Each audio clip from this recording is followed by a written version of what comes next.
자, 지금 요새 온 세계가 지금 난립니다.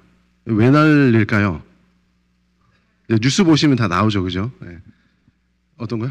관세, 네, 관세 때문에 난립니다. 그러니까 여기 보시면은 어떤 내용의 기사가 있냐면 트럼프가 잘 나가는 세계의 이 세상의 질서를 어지럽혔다라는 얘기가 나오고, 그래서 이제 유럽의 이제 리더들이 힘을 합쳐서 미국과 이제 대항하자는 움직임이 나옵니다. 이제 관세에 관련돼서요.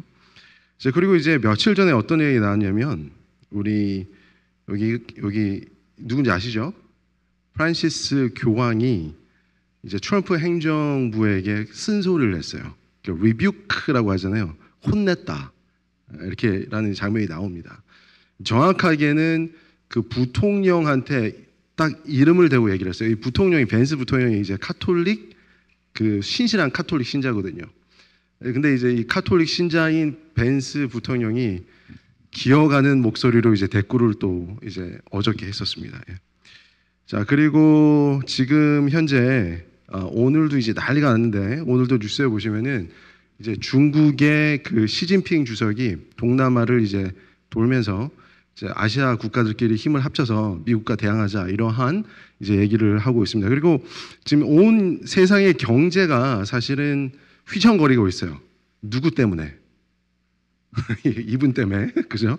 이거 되게 신기한 것 같아요. 왜냐하면 우리가 이 전에 행정부를 보면요, 우리 바이든 대통령을 보면 저는 개인적으로 어떻게 생각했냐면 대통령이 눈에 안 띌 정도로 그렇게 일을 안 한 것 같은 느낌이 들었거든요. 그러니까 전혀 눈에 안 띄었어요. 근데 트럼프 대통령은 당선이 되자마자 매일 뉴스에 나오고 실질적으로 경제가 휘청거리고 지금 난리 들썩이고 있습니다. 자, 그러면 이것이 과연 우리가 지금 이 세상을 2025년 살아가는 재림 교인들에게 어떤 의미가 있을까? 의미가 있습니까? 없습니까? 있어요? 어떤 의미가 있죠? 우리 특히 이제 우리 재림 교인은 우리 교리들 중에서 자랑스럽게 생각하고 막 공부하는 교리가 있죠. 어떤 교리죠? 어떠한 측면, 요한계시록이라고도 말씀하셨는데 예언에 관련된 교리를 우리가 이렇게 자랑스럽게 이제 붙들고 있지 않습니까? 그럼 이제 우리가 예언을 통해서 그렇다면 이 지금 현재 돌아가는 상황이 우리 재림교인들이 생각하는 이 예언과 어떠한 의미가 있고 우리가 지금 과연 어디쯤에 있는가를 한번 오늘 이 시간을 빌어서 생각해보는, 그러니까 한마디로 아주 오랜만에 예언 공부를 한번 해보는 시간을 갖도록 하겠습니다. 괜찮으시겠어요? 네, 알겠습니다. 괜찮으신 걸로 생각을 하고 가겠습니다. 자, 우리 요한계시록 17장을 한번 가서 보도록 하시겠습니다. 우리 요한계시록 17장은 이렇게 예언을 굉장히 잘 연구하고 자랑스럽게 생각하는 재림교인들조차도 이 요한계시록 17장은 미지의 장이라고 불릴 만큼 공부가 많이 안 되어 있습니다. 그 이유는 이 안에 있는 요한계시록 17장이 사실은 굉장히 조금 아주 나중에 있을 시간에 있는 예언을 많이 기록해 둔 장이기 때문에 우리 옛날 선구자들이 이렇게 알 수가 많이 없었던 그러한 장이기 때문에 그렇습니다.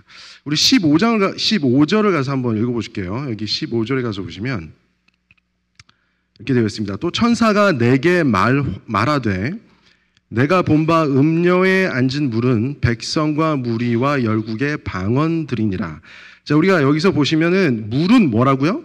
많은 백성과 무리와 열국과 방언들이니라. 우리가 성경 예언을 공부하실 때 물이라고 하는 것은 물은 많은 이 population, 그러니까 많은 사람들, 많이 인구가 밀집한 이것을 얘기하고 있습니다. 16절을 가서 보시면 이렇게 되어 있어요. 내가 본 바 이 열불과 짐승이 음녀를 미워하여 망하게 하고 벌거벗게 하고 이런 말씀이 나옵니다. 그죠? 자, 우리가 이제 다 아신 내용이니까 조금씩 디테일하게 이제 찾아가 들어가 볼 텐데 이 열불이라고 하면은 무엇을 나타내죠? 열불? 열국. 근데 여기서 말하는 열국은 열불이니까 10개의 나라가 아니고 많은 나라들이란 뜻이에요. 그래서 열국을 나타내고 여기서 짐승은 누구죠? 짐승. 다 아시잖아요. 짐승. 누구예요? 교환권이죠. 교환권. 자, 음녀는 누구예요? 음녀. 미국. 이게 너무 기본적인 것이라 여러분들께서 대답할 가치조차 못 느끼시고 지금 대답을 안 하시는 것 같아요. 자, 근데 우리가 이제 기본적인 것부터 이제 막 해보시면은 이게 우리들의 이제 이 예언에 대한 이 그 뭐라 그럴까요? 어떠한 그 진리를 좀 깨닫는 데 도움이 될 것 같아요. 자, 여기서 보면 음녀가 누구라고요? 미국. 미국이 미움을 당하고 망하게 되고 벌거벗게 된대요. 누구를 통해서? 누구한테? 교환권과 또 누구? 많은 나라들에 의해서. 지금 모습 미국이 외톨이처럼 보이죠?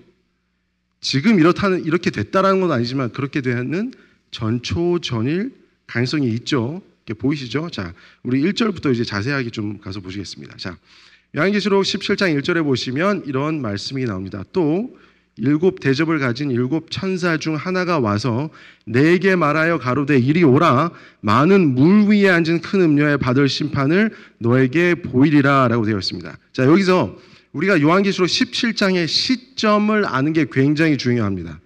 요한계시록 17장에 뭐라고요? 시점이 뭐예요? 타임 라인. 그러니까 이때가 언제냐 이거예요. 자, 요한이 요한계시록의 계시를 받았을 때 반모섬에서 AD 한 95년경이라고 이제 우리가 다 이제 유출을 하고 있는데 그때가 그러니까 여기서 말하는 17장이 그때일까요?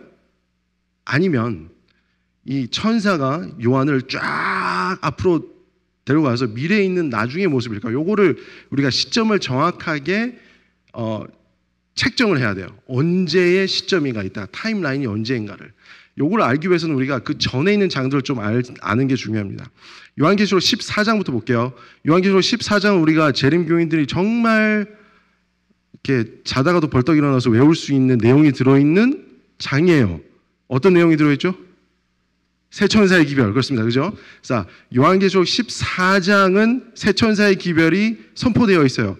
새 천사의 기별이 우리 인류의 역사상 정확하게 몇 년도쯤에 선포가 됐습니까?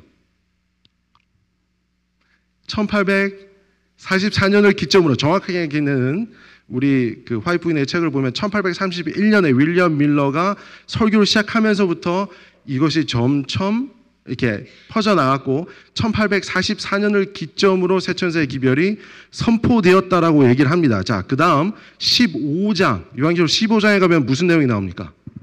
15장. 일곱 천사가 나와요. 일곱 천사가 일곱 대접, 플레이트에다가 접시에다가 일곱 재앙을 가지고 하늘 성소에서 나오는 모습입니다. 자, 그리고 하늘 성소가 무엇으로 가득 차요? 연기로 가득 차게 됩니다. 우리가 연기로 가득 차는 성소의 이 모습을 전문 용어로 뭐라고 부르죠? 어떠한 시기라고 하는데 은혜의 시기가 닫히는 모습을 이 성소가 연기가 가득 차서 아무도 성소 안에 들어가지 못한다는 표현으로 마치고 있습니다. 그죠? 자, 그래서 우리가 지금까지 그리고 나서 이제 16장을 가서 보시면 정확하게 이 일곱 천사들이 그 일곱 재앙을 이 땅에 붓는 모습이 나와요. 근데 그 일곱 재앙을 받는 자들은 어떤 사람들이라고 표현이 되냐면 짐승의 표를 받은 사람들이다라고 되어 있습니다. 자, 그러면 지금까지 14장, 15장, 16장을 이렇게 요약해 보면 이 시점을 보는 겁니다. 시점을. 14장의 새 천사의 기별이 울려 퍼졌을 때가 언제라고요? 1844년 기점이라고 그랬죠.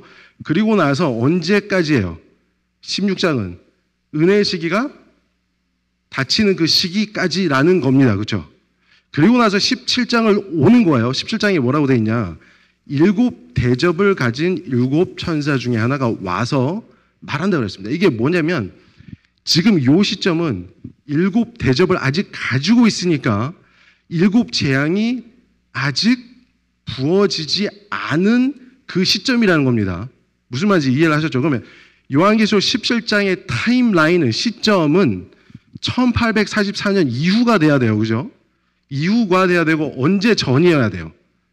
은혜의 시기가 닫히기 전의 모습이라는 겁니다. 아셨죠?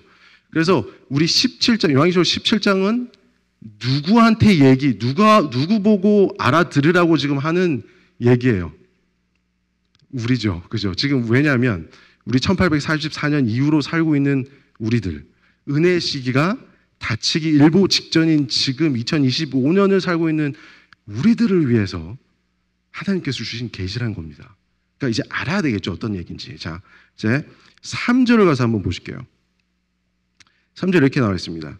성령으로 나를 데리고 광야로 가니라. 내가 보니 여자가 붉은빛 짐승을 탔는데 그 짐승의 몸에 참람된 이름이 가득하고 7머리와 10뿔이 있으며 라고 되어 있습니다. 여기서 우리가 다 아시는 내용이지만 왜 짐승이 교환권이고 여자가 미국이, 이걸 다시 한번 자세하게 볼게요. 자, 여기 이제 여자가 나오고요. 붉은빛 짐승이 나옵니다. 이 짐승의 몸에 참람된 이름들이 가득하고 7머리가 있고 10뿔이 있대요. 자, 짐승이 7머리가 있습니다. 그리고 10뿔이 있어요. 뭐가 생각나세요? 우리 재림교인이라면 다 아시는 내용들입니다. 이거 다. 자, 짐승인데 머리가 7개예요. 뿔이 10개예요. 어떤 장면이 기억나세요, 혹시? 너무 쉬운 거라 대답하기가 싫으신 거, 그 마음을 이해를 하겠습니다. 자, 다니엘 7장을 가시면 바다에서 누가 올라와요? 짐승들이 올라오는데 몇 개가 올라와요? 4짐승이 올라옵니다. 그죠? 한번 세볼게요. 누가 처음에 올라온 짐승? 다 아시는, 쉬운 거니까. 제일 처음에 올라온 짐승 뭐요? 누가 사자를 자, 2번째 곰, 3번째 표범, 다 맞추셨어요. 4번째 정말 괴상하고 이상한, 그렇죠? 이상하고 무시무시한 짐승이 나옵니다. 4짐승이 나와요. 근데 자, 우리가 머릿수를 한번 세볼게요. 사자 머리가 몇 개요? 하나. 곰 몇 개?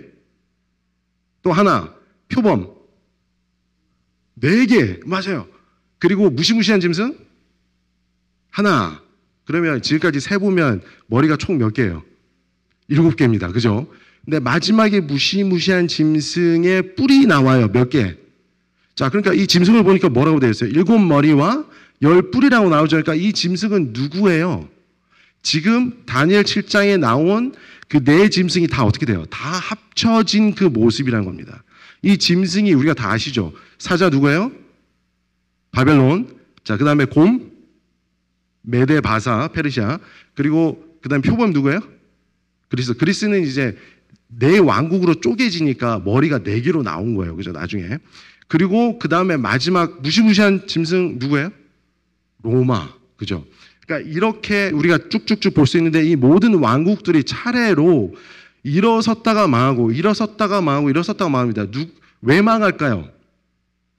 왜 망할까요? 우리 역사 교과서에는 뭐가 뭘 잘못했고 누가 반란을 일으키고 하는데 사실은 왜 망한 거예요? 원래는 예언 성취. 근데 예언의 성취이긴 한데, 그러니까 정확하게 그 이유가 뭐냐? 왜 망했냐? 하나님께 뭐 해서? 대적해서 망한 거예요. 그죠? 하나님의 백성을 어떻게 했어요? 핍박을 했기 때문에 일어섰다 망하고 일어섰다 망하고 일어섰다 망하고 다 망한 거예요. 자, 그러면 여기까지만 보시고 8절을 한번 가서 보시면 그 짐승의 모습이 다시 나옵니다. 자, 이 짐승은 전에 있었다가 시방은 지금이란, 제가 볼 때 충청도 사투리 같은데, 하여튼 맞나요? 우리 김희섭 장로님. 시방이 이제 지금이란 뜻이죠. 그러니까 있었다가 지금 없으나 장차 무저갱으로부터 올라와서 멸망한대요. 자, 짐승이 있습니다. 자, 이게 다시 한번 추려볼게요. 뭐냐면 다시 한번 시점이 언제라고요? 지금이에요. 자, 이 짐승은 전에 있었다. 이 말은 뭐냐면 짐승의 세력이 있었다 없었다? 있었어요. 큰 세력이죠. 그죠? 전 세계를 호령하던 세력이었던 그 짐승의 나라예요. 아니면 세력이에요. 그 세력이 있었는데 지금은 어떻게 됐어요? 그 세력이 꺾였어요. 꺾여서 지금 어디에 있어요? 무저갱. 자, 이거는 조금 다른 또 공부가 필요하긴 한데 우리 재림교회에서는 이 무저갱을 뭐라고 표현하냐면 우리 프랑스 혁명 있죠. 프랑스 혁명을 무적행이라고 우리가 표현을 합니다. 자, 그러면 프랑스 혁명을 통해서 무적행으로 떨어졌던 이 세력이 다시 어떻게 해요? 다시 살아나서 올라온대요. 올라와서 결국에는 망한다고 합니다. 자, 그러면 프랑스 혁명 때 전 세계를 호령하던 세력이 프랑스 혁명 때 나락으로 떨어진 세력이 뭐가 있나요? 교황권이죠. 그죠? 교황권이 어떻게 돼서 1260년이라는 42달이라는 세력 동안 큰 세력을 떨치다가 1798년, 그러니까 이 프랑스 혁명이 점차 진행되고 한 10년쯤 정도 지난 즈음에 우리 나폴레옹 군대 이제 베르티에르 장군이라고 있습니다. 그 장군이 이 피우스 6세였던 교황을 가지고 끄집어 내려요. 그래서 완전히 그 황제의 권한이라고 하죠. 그 권한이 완전히 땅에 떨어지는 그때가 1798년 바로 그 프랑스 혁명 때 있었던 일입니다. 그러니까 이 짐승은 정확하게 무엇을 나타내고 있다고요? 교황권을 나타내고 있습니다. 그죠? 자, 위로 잠깐 올라가서 그러면 그 여자는 뭔가 다시 한번 볼게요. 자, 그 여자는 자줏빛과 붉은빛 옷을 입고라고 되어 있습니다. 우리 자줏빛은요, 성경에서 자줏빛 옷은 누구에게 입히는 옷일까요? 왕에게. 그렇죠. 왕에게 입히는 옷입니다. 자, 그러면 요 바로 다음 절 보면 그 이마에, 그 여자의 이마에 이름이 있는데 두 번째 큰 뭐라고 되어 있어요? 바벨론이라고 되어 있습니다. 자, 성경에서 여자는 누구를 가리켜요, 사실? 교회죠. 근데 바벨론은 교회예요? 아니면 뭐예요? 정치적 나라입니다. 그죠? 그러니까 이 여자는 사실 뭐냐면 교회의 모습처럼 생겼고, 그러니까 종교적인 색채가 있는데 사실은 큰 바벨론이니까 사실 정치적인 뭐라는 거예요? 나라라고 하는 것입니다. 한 나라예요. 한 나라인데 종교적 색채가 강해요. 그런 나라가 지금 있습니다. 근데 자줏빛 옷을 입고 있어요. 언제? 지금, 그죠? 아까 시점이 지금이라고 했으니까. 자, 지금 1844년 이후에 교황권이 나락으로 떨어지고 나서 그때부터 지금까지 온 이 세상을 왕처럼 다스리고 있는 세력이 가장 큰 나라가 있습니까? 어디예요? 어디? 예? 자, 좀 더 볼게요. 자, 붉은빛 옷을 입었다. 붉은 빛이라는 것은 피를 나타내고 있거든요. 그러니까 전쟁에 관련되어 있어요. 그러니까 모든 전쟁에 다 이렇게 연관이 되어 있습니다. 그리고 금과 보석과 진주라고 되어 있어요. 금과 보석과 진주라고 하는 말을 들으면 뭐가 생각이 나세요? 이 사람은 돈이 많다 없다? 많다. 그죠? 옛날에는 달러로 계산 안 하고 뭐로 계산했냐면 금과 보석과 진주로 계산했으니까. 그죠? 그러니까 굉장히 돈이 많다는 거예요. 그러면 한 나라인데 종교적인 색채를 가지고 한 나라가 1844년 이후, 그러니까 교황권이 무너지고 난 후에 한 나라가 등장을 합니다. 근데 그 나라가 왕처럼 온 세계 왕이에요. 세력이 제일 세요. 그리고 온 전쟁에 다 연결이 되어 있어요. 그리고 돈이 제일 많아요. 어느 나라 같아요? 미국이죠. 그러니까 이 여자가 누구예요, 사실? 미국을 나타내고 있습니다. 자, 우리가 여기 가서 보시면, 자, 우리가 이걸 왜 공부하는지를 좀 이따 들으시면 알게 돼요. 지루하신 거 아니죠? 재밌으시길 바랄게요, 제가. 저는 저만 재밌는 것 같은데, 전 정말 재밌거든요, 지금 하면서도. 자, 우리 9절에 가서 보겠습니다. 9절에 이렇게 되어 있어요. 자, 지혜 있는 뜻이 여기 있으니 그 일곱 머리는, 이 일곱 머리 아까 어디서 봤어요? 짐승의 머리죠. 일곱 머리가 있어요. 근데 그 일곱 머리는 여자가 앉은 일곱 뭐요? 산이다 라고 되어 있습니다. 자, 성경에서 산 하면 뭐가 생각나세요? 시온 산, 그죠? 그리고 또 제가 지난번 금요일 때 설교를 제가 산에 대해서 설교를 드렸는데 예수님께서 산으로 도망가라 그랬습니다. 그죠? 산으로 도망가라 그랬는데 그래서 그리스도인들에게 이제 대표적인 산이 한 7가지가 성경에 쭉 나옵니다. 그래서 그거를 이제 포함을 쫙 시키면 우리 인류가 구원으로 향하는 그 길을 나타내고 있다라고 제가 말씀드렸었는데, 자, 이 7 짐승에게도 7산이 있다라고 얘기를 하고 있는 거예요. 자, 사단이 가장 잘하고 열심히 하려고 하는 거가 뭐가 있을까요? 하나님을 뭐 하려고 하는 걸 제일 열심히 할까요? 하나님을 따라 하려고, 하나님이 한 건 다 하려고 하는 거예요. 그거에 너무 열심을 가지고 있습니다. 그래서 여기 보면 7산이 나오는 거예요. 근데 그 7산은 무엇이냐? 그 7산은 자, 다시 한번 볼게요. 7산은, 자, 10절에 7왕이라라고 되어 있습니다. 요거 잘 보셔야 돼요. 이제 5은 망하였고 하나는 있고라고 되어 있어요. 다른 이는 아직 이르지 아니하였으나 이르면 반드시 잠깐 동안 계속하리라 되어 있습니다. 자, 여기서 7산은 7왕이에요. 그러니까 7나라란 얘기예요. 7나라. 5은 망했대요. 그러니까 그리고 하나는 지금 있대요. 하나 있다 그랬잖아요. 하나 있다. 그러니까 지금이 언제예요? 지금. 다시 아까 시점을 언제라고 그랬죠? 지금은 지금이라니까요. 그죠? 그러니까 지금이에요. 지금인데 지금의 이 관점에서 볼 때 5나라의 나라는 망했대요. 우리가 다니엘서를 통해서 5나라 어떻게 봤죠? 첫 나라 바벨론, 두 번째 메데바사, 세 번째 그리스, 네 번째 로마 교황권, 그 다음에 5번째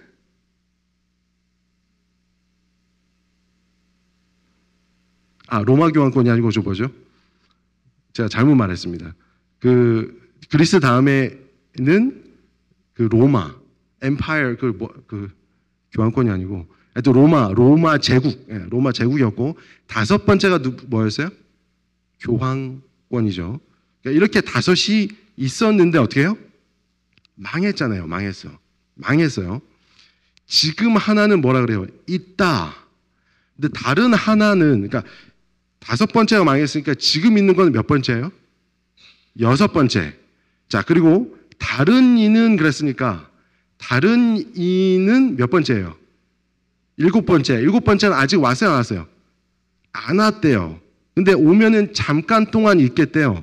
11절에 가서 보시면 전에 있었다가 시방, 지금 없어진 짐승이 또 몇 번째요? 8번째 왕이래요. 근데 그 8번째 왕이 어디에 속했어요? 7 중에 속한 자라. 이게 너무 약간 헷갈리긴 하시는데 정확하게 제가 이렇게 표현을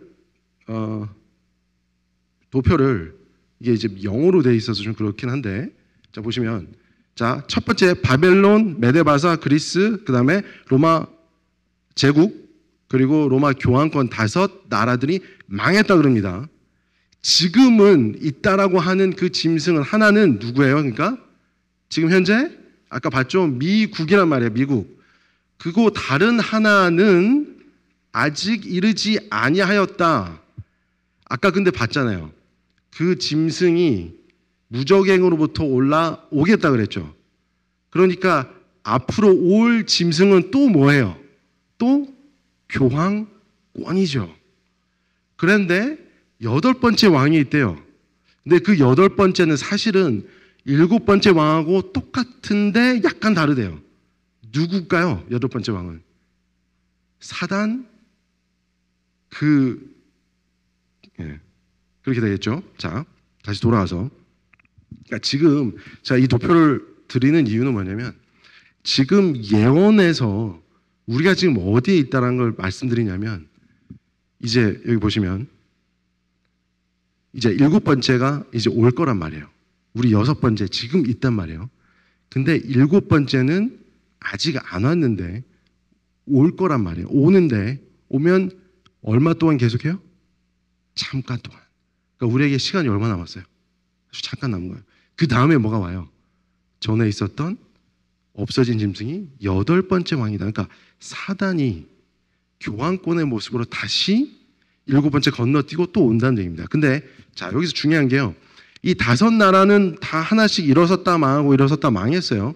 근데 여기 원문으로 가서 보시면 여기에 전에 하나는 있고 다른 일은 이르지 아니하였고 막 이렇게 나오잖아요. 그러니까 one is here이라고 돼 있고 the other is not yet to come이라고 돼 있는데 이거 원문으로 가서 보시면 하나가 차례차례로 된 게 아니라 다 같이 continuation, 그러니까 계속 진행이 되고 있다는 얘기예요.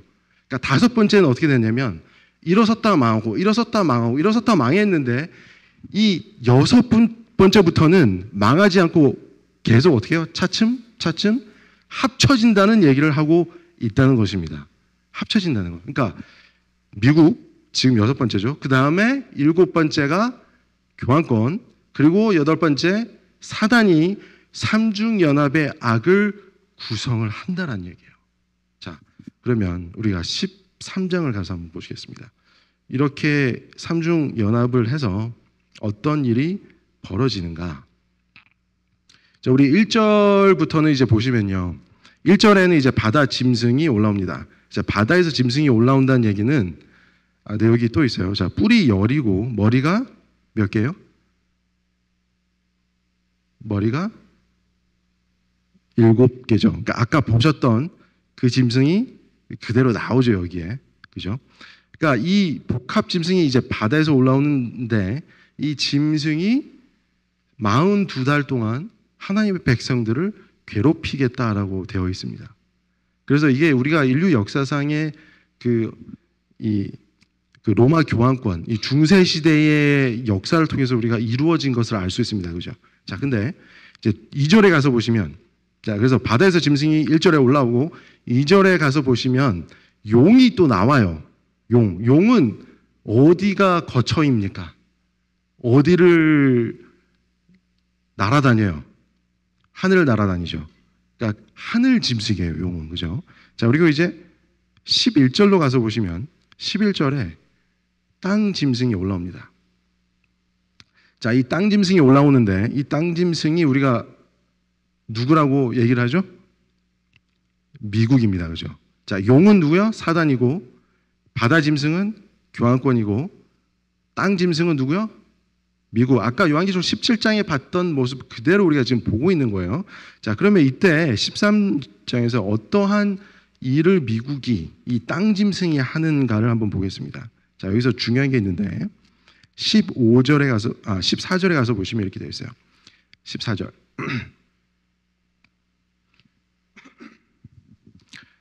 그 짐승 앞에서 받은 바 이적을 행함으로 땅에 거하는 자들을 미혹하며, 자, 미혹한다고 그랬습니다. 자, 우리 마태복음 24장에 가면 예수님께서 사단이 마지막 때 택하신 자들을 뭐 한다 그랬어요? 미혹한다 그랬죠. 여기도 땅에 있는 자들을 어떻게 한다고요? 미혹한대요. 땅에 거하는 자들에게 이르기를 칼에 상하였다가 살아난 짐승을 위하여 우상을 만들라 하더라라고 합니다. 자, 우리 여기서 잘 보세요. 우리 이걸 뭐라고 생각하죠? 우리 뭐라고 지금 믿고 있죠? 이 칼에서 상하였다가 살아난 짐승을 위하여 만든 우상을 뭐라고 우리가 해석하고 공부하고 있습니까? 알고 있습니까?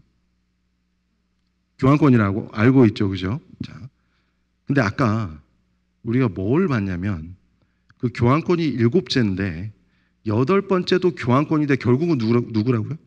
사단이라 그랬어요, 그죠? 자, 15절 가서 볼게요. 15절에 저가 권세를 받아 그 짐승의 우상에게 뭐를 줬대요? 생기를 줘. 요거 한번 깊게 생각해 보신 적 있으세요? 생기를 줬대요. 자, 그 짐승의 우상으로 말하게 하고 또 짐승의 우상에게 경배하지 않은 자는 몇이든 다 죽이게 하더라. 자, 짐승이 있어요. 우상을 만들었어요. 우상 어떻게 만드는지 아세요, 혹시? 안 만들어 봐서 모르시죠? 요때 시대에 우상을 어떻게 만드느냐? 거의 대부분은 석고를 만들었어요. 그러니까 집 같은 데서 이렇게 만들 때. 그래서 우상을 어떻게 짓냐면 이렇게 도자기 굽듯이 진흙을 막 해서 만들어서 드라이 시켜서 그걸 이제 우상으로 놔뒀습니다. 자, 진흙으로 만든 최초로 진흙으로 만듦을 받은 이가 누굴까요? 사람이죠, 그죠? 사람. 아담. 그러니까 하나님께서 사람을 만들 때 어떻게 만들었어요? 진흙으로 만들었죠. 근데 봐봐요. 진흙으로 우리가 뭘 만들었어요. 그러니까 그렇게 딱 놔뒀는데 그 우상에 막 경배한단 말이에요. 근데 그 우상인데 그 우상과 우리와 뭐가 달라요? 뭐가 다릅니까? 생령, 그죠? 그러니까 생령이 하나님께서 도자기를 이렇게 진흙으로 막 이렇게 사람을 만들어 빚어서 딱 놔두시고 뭘 하셨어요? 생기 넣으니까 뭐가 됐어요? 그 사람이 우리가 됐잖아요. 사람이 됐잖아요. 생령, 그러니까 누구의 목숨을 받은 거예요? 누구의 숨을? 하나님의 숨을 우리가 받아들였단 말이에요. 자, 여기서 아까 뭐라 그랬냐면 제가 사단이 뭐를 제일 열심히 한다고요? 카피를 제일 잘해요. 하나님을 모방을 제일 잘합니다. 그러니까 뭐 하는 거예요? 우상을 빚어서 놔두고 뭐 해요? 생기를 어떻게 해요? 불어넣었다는 거예요. 생기를 불어넣었다. 자, 그러면 우리가 여기서 볼 때 차이점을 비교를 하실 수가 있으시겠죠? 정말 하나님께서 하나님의 형상을 따라 만든 우리가 있고 짐승이 우상을 따라 만든 우상이 있습니다. 자, 근데 우리 하나님의 형상에 우리 히브리서 그리고 골로새서를 가서 보시면 우리 하나님의 형상, 본체의 형상이라고 되어 있는 사람이 있습니다. 누굴까요? 그리스도는 하나님의 본체에 뭐라고요? 형상이라고 되어 있어요. 그러니까 궁극적인 우리가 하나님의 형상을 입어야 되지만 하나님의 형상을 궁극적으로 띠고 있는 분이 누구시라는 거예요?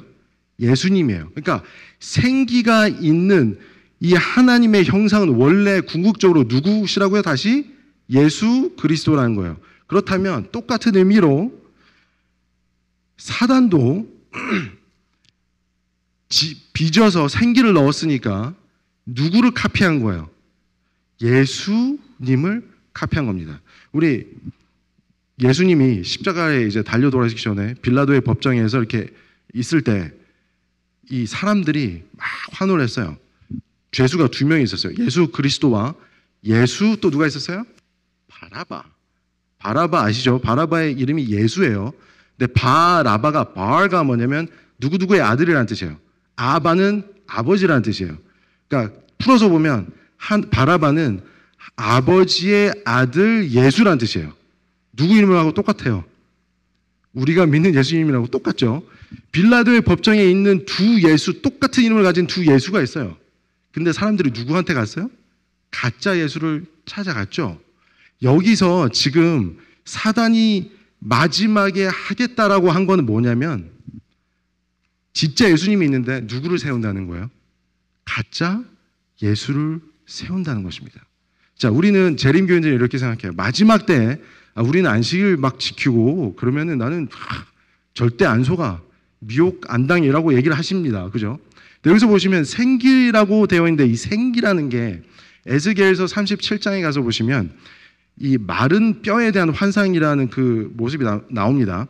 이제 그걸 이제 요약하자면 이 죽어 있는 시체들에게 생기가 들어갔더니 뭐가 돼요?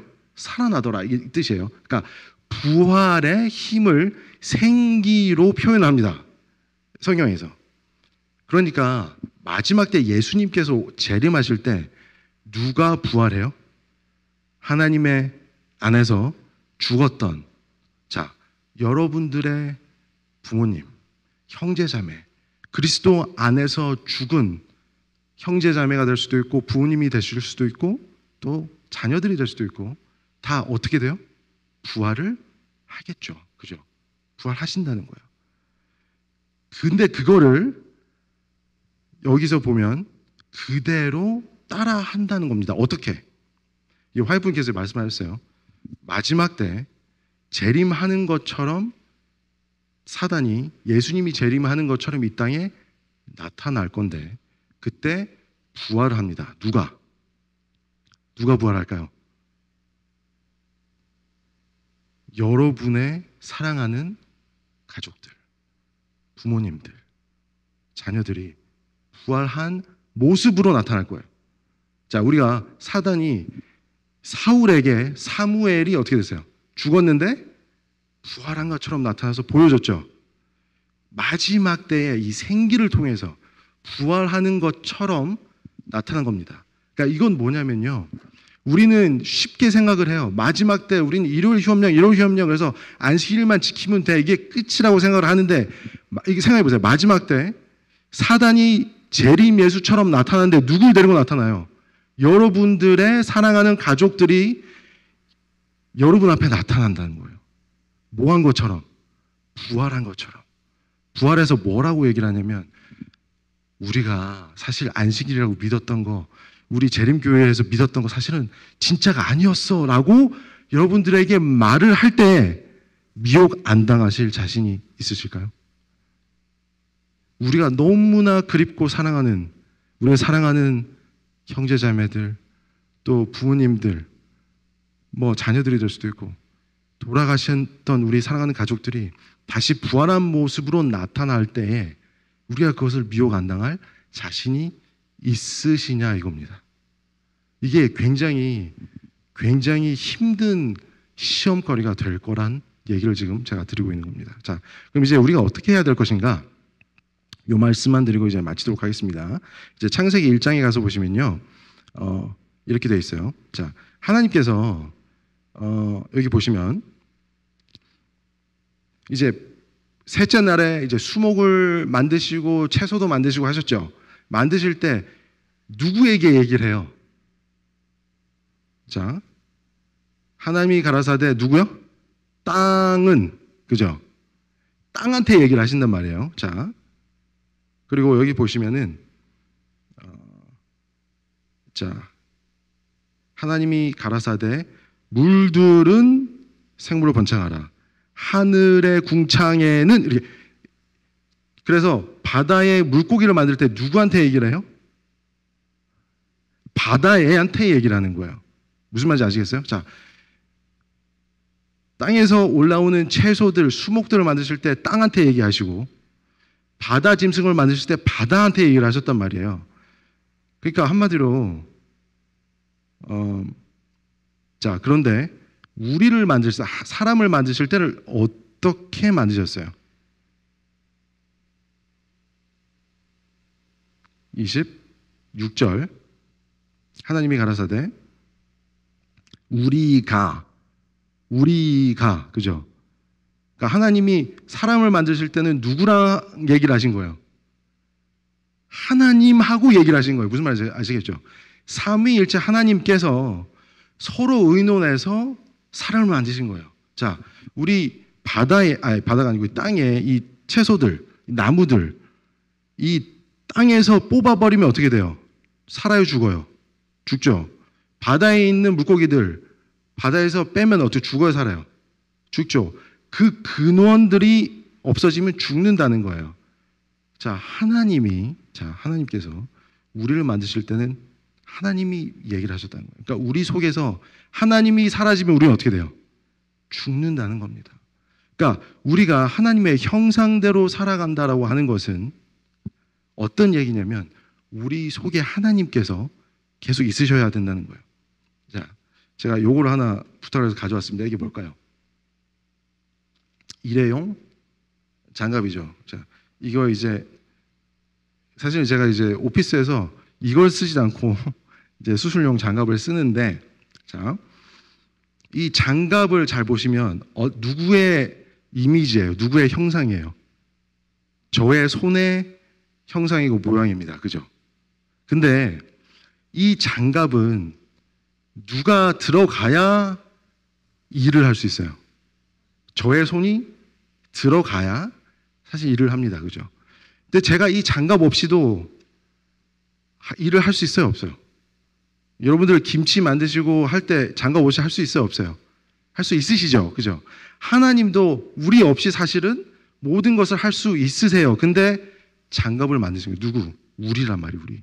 이 안에 누가 들어가야 그 형상이 완벽한 그 형태를 띠고 작용을 하게 되냐면 손이 들어가야 되는 것처럼 우리의 몸에 누가 들어와야 된다는 거예요? 하나님께서 들어오셔야 우리가 하나님의 형상 그대로 일을 할 수가 있다라고 하는 것입니다. 그럼 우리가 하나님의 형상을 우리가 어떻게 매일매일 우리 속 안에 간직하고 살 수 있을까요? 말씀을 통해서, 맞습니다. 말씀을 통해서, 기도를 통해서 우리 성령에 계속해서 우리가 성화되는 작용을 하셨습니다. 말씀을 하셨어요. 그래서 우리가 말씀과 기도를 통해서 또 전도를 통해서 우리가 계속해서 하나님을 우리 마음속에 담아두는 여러분과 제가 되시기를 간절히 바라면서 말씀 마치도록 하겠습니다.